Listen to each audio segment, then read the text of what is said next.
What are the benefits of pausing and really focusing on the human and mental well-being that you have seen? I think of it, so for those leaders who say we have to hit our numbers, one of the things that's helping me navigate through this complex time, especially as companies are under more financial pressure, as layoffs happen, people have less resources, is two opposing things can be true at the same time. On the one hand, if you just look at, how, well, we are in a capitalist society. We've built organizations in line with that. How do they work and sustain? The leaders, many of them are absolutely right. Yes, you do have to hit your numbers. On the other hand, the organization, it's not just a machine. It's made up of humans and individuals with real needs. Hey everyone, it's Amy Lynn Durham, and you're listening to Create Magic at Work. Create Magic at Work is on a mission to equip senior leaders with tools they need to be a true quantum leader and actually understand what that means. Improve employee engagement, retain top talent, and transform your workplace culture to have less drama and stress. So let's start making magic.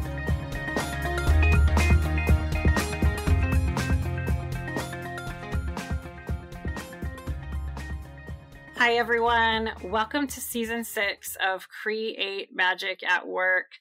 I am so excited for this guest that is joining us today. He is an amazing leader.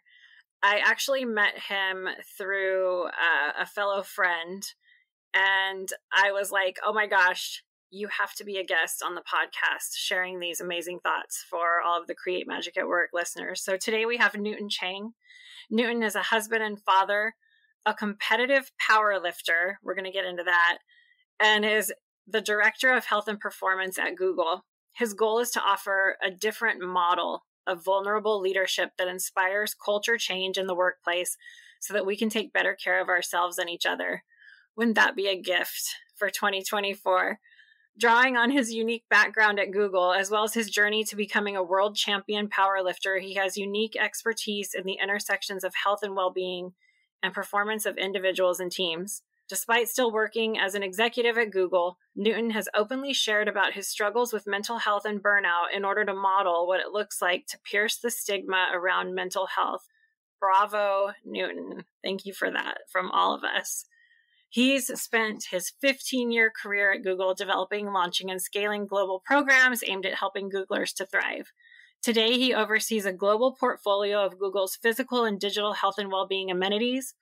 He spends much of his time exploring how Google can leverage spaces and services, community, culture, and technology to support the physical, mental, social, and spiritual health of Googlers, their families, and our neighbors. As a powerlifter, he has set multiple world, U.S., and California state records and is a world and 4-time U.S. national champion.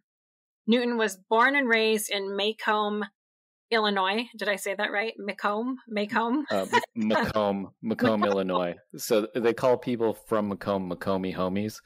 And if they hear Macomb, the Macomie homies will be very mad at you. Okay. I don't want to upset the Macomie homies. So Macomb. He earned a BS in electrical engineering from University of Illinois, Urbana-Champaign, and an MBA from UC Berkeley. Yay, where I got my certification. Yeah. Newton, welcome to Create Magic at Work. Amy, so good to be here. Looking forward to creating some magic. Let's do it. Yeah, we will. We will for sure. Is there anything outside of your bio that you want to share with the listeners? So I think something that has, in my bio, it says I speak a lot about mental health. I think one wrinkle which it maybe makes me less relatable to some listeners, depending on their situation, but is actually greatly accelerated my interest and motivation to explore mental health, both generally and my own, is we have 2 daughters. They both came to our family via transracial adoption. The research shows that transracial adoptees have much higher risk of mental health struggles later in life. And my partner and I have had our own mental health struggles. All these things interact. And so with that in mind, both for the workplace and for my family and for myself, there's a lot pushing me to say, hey, you really got to dive deep into this mental health thing and you got to do it now. Okay. Yeah. I got emotional reading your bio in just feeling the authenticity of how you are so brave in stepping out and sharing your mental health journey as a leader in the workplace. I mean, the areas that I came from, it was like, you hide that. You have to show how resilient you are. You have to show how strong you are, especially in the spaces I'm talking, when I was actually in the trenches, since, 7 years ago, it was like, you stayed up all night to work on a project, you bragged about it, your lack of sleep. If something was going on with you, you covered it up. Those are some of the environments at workplaces today, for sure. So what has been your experience? What was that moment where you were like, I'm going to talk about this with everybody? And how did you feel as a leader when you took your mask off, really? Yeah, so there were two moments. Well, actually, there are many moments. One, the mask fell off accidentally. That was the first big one. And this happened early in the pandemic, where we were first all on video conference. And we're all trying to make the best of it. It had become really, really stressful. Between some of us had a much increased workload, such as my team and myself, and then we had lost childcare behind the scenes. So you got this double whammy. We were sitting in a team meeting for my vice president's team, and we're going around all the thumbnails and just answering the prompt, how are you doing right now? And it was about to get to me, and one of my friends sent me a chat and said, I feel like people aren't being real right now. Like, you need to say something real. Just knowing me as someone who's like willing to go there sometimes. And I thought about it. I'm like, okay, what's real for me right now? And it got to me, and for whatever reason, it just came out. And I started to tear up, and I said, right now I'm struggling because the number of days that I'm proud of how I'm showing up as a father is going down, and I don't know how to turn that around. And that was the first time I'd ever cried at work. And it was completely horrifying to me for two reasons. One, the way I was raised and socialized was that as a Asian American, as a male who grew up in the Midwest, as someone who works in the fast-paced world of tech, like, you don't show weakness. You certainly do not cry. You certainly do not cry in front of your boss and all your peers. I had done all of that. The second thing is that I didn't know that's what my struggle was. Like, I just felt really, really anxious. And then those words came out, and they were crystal clear. And they were the first time I had thought that to myself so clearly, and I couldn't unhear those words, but I knew they were true. So that was the moment the mask fell off. Now, later on, I was about to give a keynote at a health and well-being conference inside Google a few months later. And I thought, I could talk about the amazing intersections between Google technology and health and well-being. If we're going to have a real conversation around what's important with health and well-being right now, we need to talk about mental health. And I need to talk about my mental health because I know how many others are struggling just like me. And so the moment I made that decision, I had this horrifying realization that everyone in my internal network would see that talk because it was going to be recorded. And so I said, okay, I could go back, but I know what the right thing to do is. I have to go forward. So I typed up the entire thing. I sent it to my network and said, you're going to hear this eventually, so I want you to hear it from me first. Like, I'm struggling. I'm soon to go out on mental health leave, and I wanted you to hear it from me first. That's when I decided to completely take off the mask as a leader. And then coming back from mental health leave several months later, knowing how many others were struggling, it was scary. Like, I kind of wanted to just figure out a way to make this, the Rocky comeback story and put this away. But knowing how many others were struggling, I said the right thing to do is for me to tell my story wherever I'm invited to do so. Now, serendipity would have it that one of my friends runs a men's mental health podcast and it just invited me on. So I went on, I told my story as openly and vulnerably as possible. And then I really reluctantly, I posted it on LinkedIn. And that post got 20 times the engagement of anything I had ever posted on LinkedIn up until that point. And then more and more invites started to come in for podcasts, for interviews, for changing that talk I had done or those interviews I had done into workshops for teams. And so I said, you know what? I'm going to keep doing this for at least 12 months if the invitations keep coming. We are now at about 20 months, and the invitations have not slowed down. If anything, they've accelerated and they've complexified as the world has gotten even more complicated. So the mask is completely off. I have smashed it into bits. I've swept it up. I've thrown it in the garbage. So it's completely out there, and I'm going to continue to do this work as long as I'm invited to do so. Incredible. Such an incredible story. I'm wondering what you were feeling, because you shared, okay, the mask came off accidentally, and here all of these other people were like, oh my gosh, I'm retelling this story in my own way. Thank you so much, because I'm feeling this way too. And someone finally said it. Someone finally took the risk, which, by the way, an edge walker, one of the biggest risks you can take is being your authentic self in any space.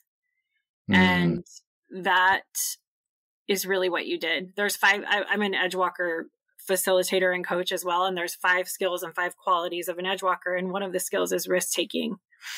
And interestingly enough, I would imagine you would score really high in that area based on your story and your experience and being able to show up as your authentic self in any space. For someone that's listening that is struggling, like, I don't feel like I'm working in a place that I could be like, hey, I need a mental health leave. And I feel like I have to go, like I'm breaking. What would you say to someone that is listening that's in that space? I always try to reframe it on, don't focus on what you can't do.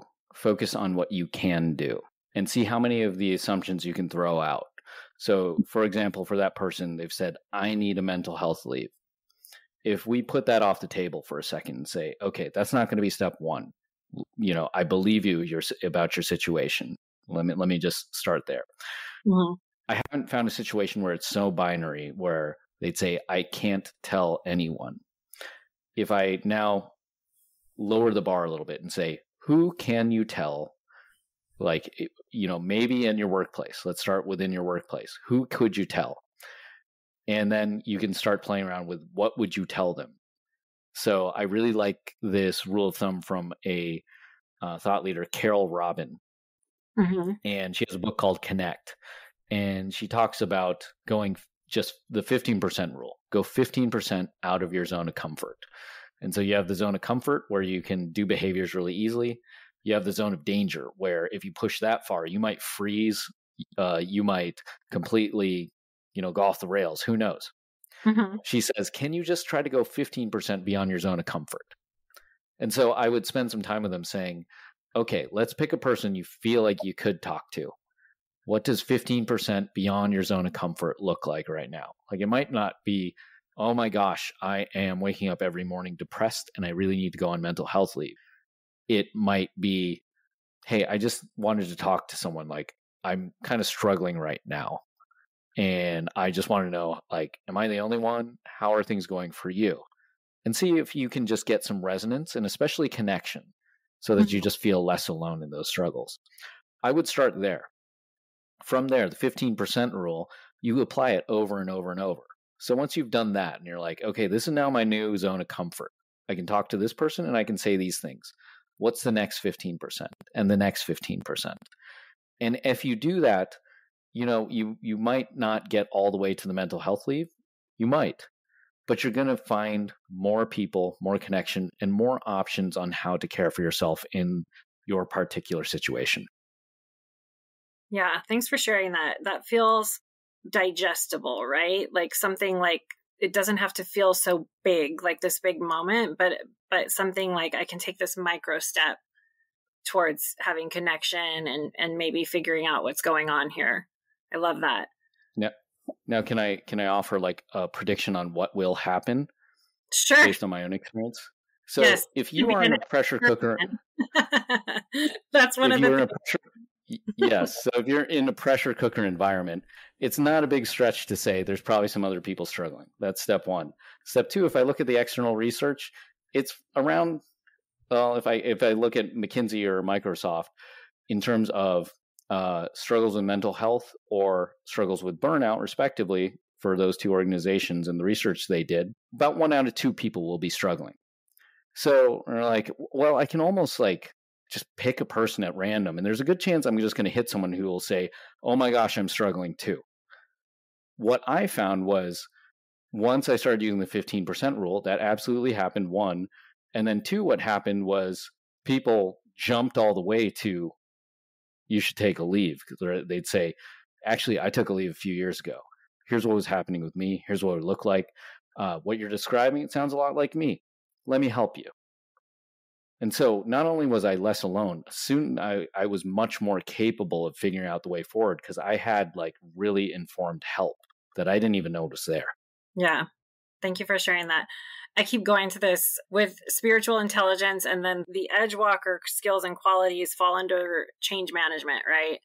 And spiritual development in the workplace. And you kind of just, you just gave an example of sensing the future, which is a skill of an Edgewalker. And what you do is you use your intuition, you use data from the past, and then you do a positive creative visualization of what's to come. And so if you add those three things together, you can kind of sense the future. And so when you were saying, reach out to someone and I can tell you what's going to happen. And here's why, here's the McKinsey, here's this. That was very Edgewalker-y. It's not even a word. Of sensing. I want to call that out and affirm that. And because we talk about Edgewalkers a lot on Create Magic at Work, and you're really. Can I get a T-shirt that says Edgewalker-y on it? I would love that. You know what? Yeah, I sense the future. Thank you. So I had another question come up. I want to hear from you. First of all, I think it's really cool that we're talking about this, right? These topics in the workplace. If we were sitting here, 2 decades ago, I'm not sure if we would be having this discussion. So that's a really amazing thing that these topics are being discussed in the workplace.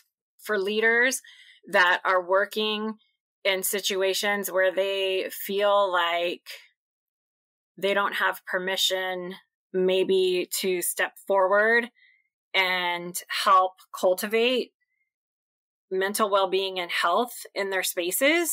Maybe they have senior leaders that say, we don't have time for this woo-woo stuff. Like, we've got to hit our numbers. What are the benefits of pausing and really focusing on the human and mental well-being that you have seen? I think of it, so for those leaders who say we have to hit our numbers, one of the things that's helping me navigate through this complex time, especially as companies are under more financial pressure, as layoffs happen, people have less resources, is two opposing things can be true at the same time.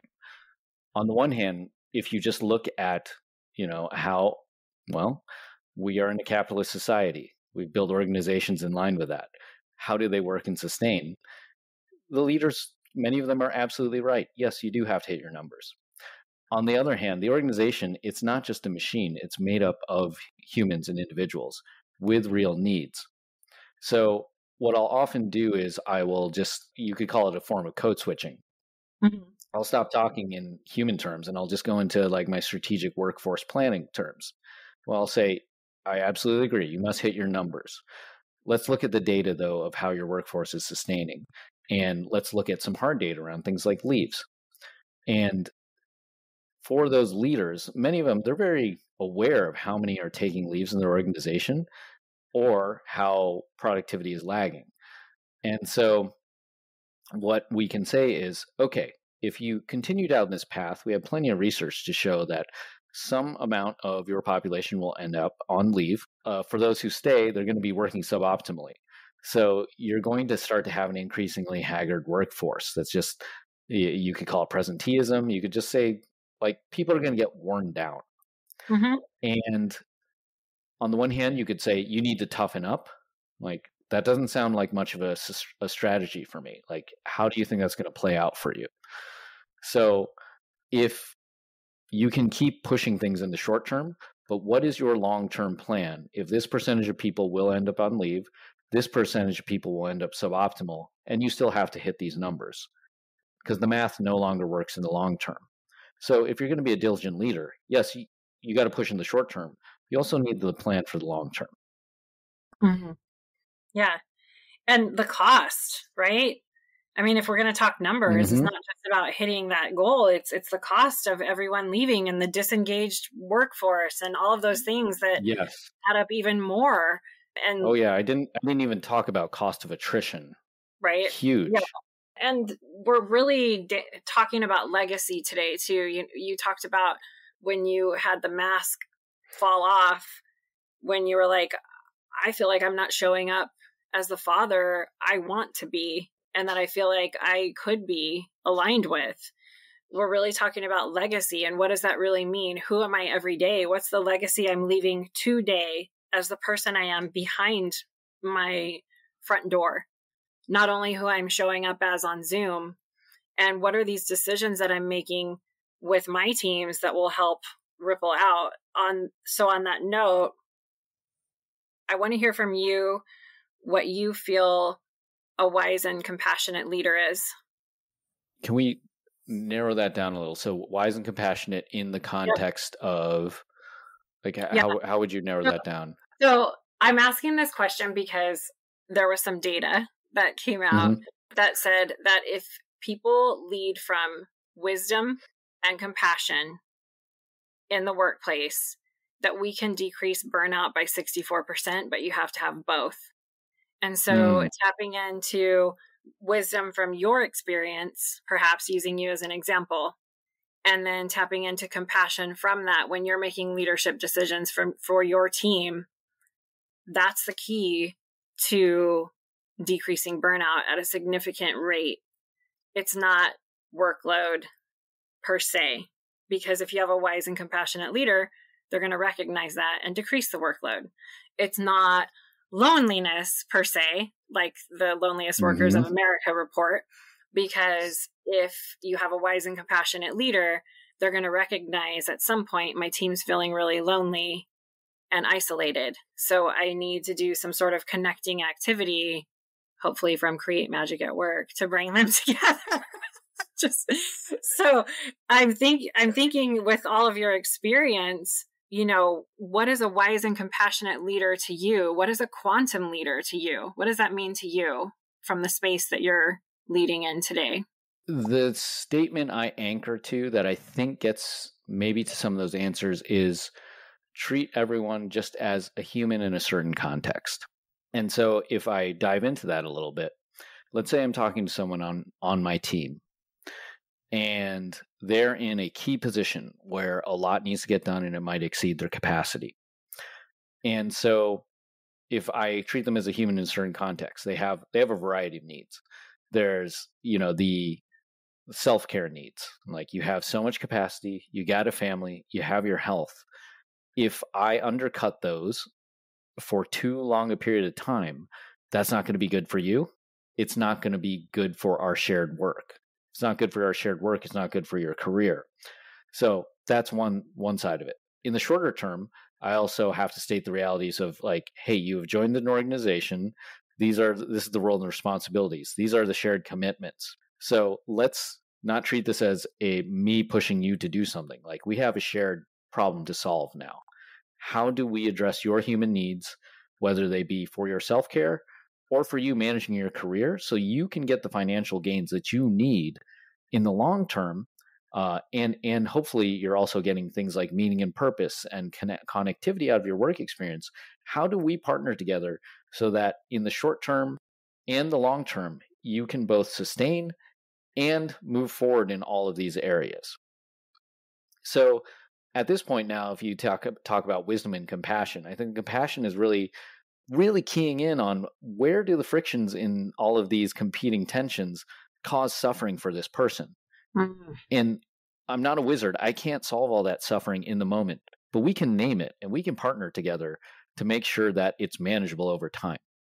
So that's one thing. And in terms of the wisdom, I think we all have our lived experience. We have knowledge. We have things we've been through. We have things we've seen people go through. I can bring that wisdom to say, how do we get through this? Because if on paper this looks like an unsolvable polarity, but if we put our collective wisdom together, I think we can find a way forward that doesn't leave you in a bad place or your family in a bad place. So that's the way I think about it, is like you just need to keep having that open conversation that allows everyone to bring their full wisdom and their full intelligence to the table to address a shared problem versus now setting it up between a battle between me and my report, me and my boss, or me and my organization. Yeah, thank you. Yeah, for those listening that's familiar with the show, you just gave a very beautiful illustration of being a wise and effective change agent. Skill 18 of spiritual intelligence, leaders in the workplace. Skill 18 is being a wise and effective change agent. And it is, how do I hold these seemingly opposing things in the same space and seek win-win solutions with them? And you mentioned polarity and the complexity of thought that's involved in that. And that is what, that is a true example of being a wise and effective change agent. It's a very thoughtful one as well. So if people are listening, if you're listening and you're like, how do I do that? How do I hold opposing things in the same space? Rewind and listen to Newton's example again, because you can listen to it over and over and be like, wow, that's how I can not rush to quick fixes. That's how I can look underneath for root cause and hold these things in this. How can I do that? I mean, that's kind of just a daily challenge for us. Like, let's look for polarities and opposing things. And it's a really cool practice to just do with anything, because as you skill build and weightlift, no pun intended, in this area, it's going to eventually show up more in your leadership, in your life, and in our communities, right? And in the world as that ripples out. Really cool. Thanks for sharing that and hitting on that. Can I call out a specific point of friction that I have a hypothesis that this lies in a lot of us who are high achievers? And I'm kind of testing as I do talks and workshops, and I've got a lot of validating data. I think I talked a lot about tensions and polarities. I think a good number of those are false, and they're masked as needs for control. And now if I parse into like need for control, like what do you mean by that? Let's put aside even that term, need for control. And instead, if I pose to a leader who's feeling that tension or that polarity, or they're saying this is going in opposite directions, I can't manage through this, it's impossible, I pose them the question, if things don't go the way that you want them to, what do you fear this will say about you? And it goes less to a question of the reality and more a question of, how is this going to undercut your sense of self-worth? Yeah. And shake up who you think you are. Yes. And then what does that mean? And something also came up while you were sharing that need for control, which is why I've been talking a lot about this just came up, how work-life balance is a myth, right? Because striving for that balance is that need for control, and it just exhausts you striving for that balance. And one of the skills of spiritual intelligence, skill 21, is aligning with the ebb and flow of life. How do I align with the ebb and flow of life and release control a little bit, and then just discern and use my body and my intuition to decide when to push and when to pull and when to flow and things like that. So I was just looking over here because I was looking on my bookshelf to see. Here it is. So this is Shannon Lee, Bruce Lee's daughter. This is her book, Be Water, My Friend, based on a lot of his philosophies of be like the nature of water. Love it. Ebb and flow. Yeah, thank you. Yes. Be water, my friend. Be water, my friend. I'm going to pull a card for you from the journal prompt card deck I authored. It's a deck of 33 cards for your workplace and for your career. Each card has a theme and a couple of coaching questions, and you can get them on createmagicatwork.net in the shop. Let's see what we have today. For this is a message for you and for everyone listening, and for me, no matter when you hear this. Oh my gosh. Beautiful. So we got we were just talking about ripping the mask off and all this stuff, and we get authenticity. Yes. Out of the 33. Yeah, thank you, universe. Amazing.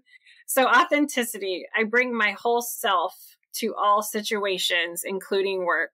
Oh my gosh. If that is not an affirmation for you, Newton, and the story that you shared with us, it's getting me emotional. I bring my whole self to all situations, including work. So there is nobody better than you right now to share some wisdom and insights from this question.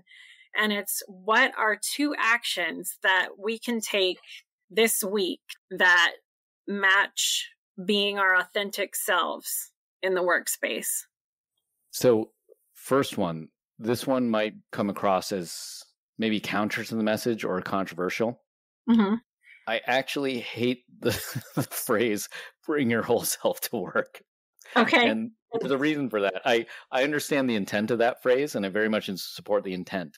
The way it is worded, for me, it implies that you have an option to not bring your whole self to work. Mm-hmm. You're your whole self no matter what situation you're in. It's always with you. You're making an intentional choice of what to express and what to not express. Now, so I think when someone feels like they need to hide something, that's or not just hide, but by hiding it, there's an implication that it is wrong or bad or not accepted. That's where I believe we hit problems. Mm-hmm. So I would say step 1, recognize it's all coming with you. You get to choose what you express, but then for those parts you don't express, be mindful of how you are labeling those. They are not bad. Just be intentional about. So this is the second point. And I think this comes, Brene Brown talks a lot about this on a podcast with Adam Grant. I think on Adam Grant's podcast, if you want to reference this is the first episode he did was with Brene Brown. And she talks about bringing your whole self to work or being an authentic leader. And she talks about really what you're trying to do is be very intentional about the type of leader that is needed in this situation. So if I truly care for the people I lead, I'm thinking less about like, well, I need to show all of me at all times. And I'm thinking about, for us and for our shared mission, who do I need to be to help us do that? Because that is caring for the system. Caring for the system is who I am. That's authentic to me. Mm-hmm. And I feel like you just described a wise and compassionate leader. That's the compassion piece. It's exactly what you just said. Who do I need to be in this moment to help move the system along? And it's a big difference between an empathetic leader, because an empathetic leader from an SQ perspective sometimes will take on other people's stuff rather than sit in compassion and understand they can move the system along in a compassionate way that benefits everyone. So yes. Love the call out on bring your whole self to work. It's like, we're here, but what are we choosing to show? So yes. Thank you for that. And bringing a whole new level of authenticity to the space today. So thank you for that. Newton, if people want to connect with you and learn more and continue to be inspired by you, how can they connect with you? There's a few ways. One is newtoncheng.com if you just want to see an overview of what I do as a thought leader, public speaker, a workshop facilitator, specifically around the topics of mental health and leadership in the workplace. Second is I am active on LinkedIn, where I try to drive conversation around what it looks like to be a vulnerable leader in this time of challenged mental health in the workplace. And then lastly, there's Instagram, where I'm Instagram is a very big experiment for me, if I'm honest, where on the one hand, it just started as my powerlifting training log. And so if you want to see my journey to becoming a world champion powerlifter, that's on Instagram. However, what I've found is my following is increasingly made up of people who they're not just interested in my lifting, they're interested in my journey and with lifting as a part of that. So I've basically just started telling stories from my own life in the form of Instagram Reels back to the things that I thought I needed to hear 5 or 10 years ago. And surprisingly, like in the last few months, my following has tripled by doing that. So it's landing. So if you want to see the experiment, head over to Instagram. My handle is just Newton Cheng, one word. Amazing. Yeah. The masks are off, everyone. Yeah. I don't know how I would put it back on at this point. So yeah. Well, Newton, thank you so much for being a guest on Create Magic at Work and for sending some magic to everyone today. We really appreciate it. Thank you. Thank you for the opportunity, Amy. I want to thank each and every one of you for coming back every week to listen to a new episode of Create Magic at Work and really helping to support and advocate for healthy leaders, workplaces, and lives for all of us.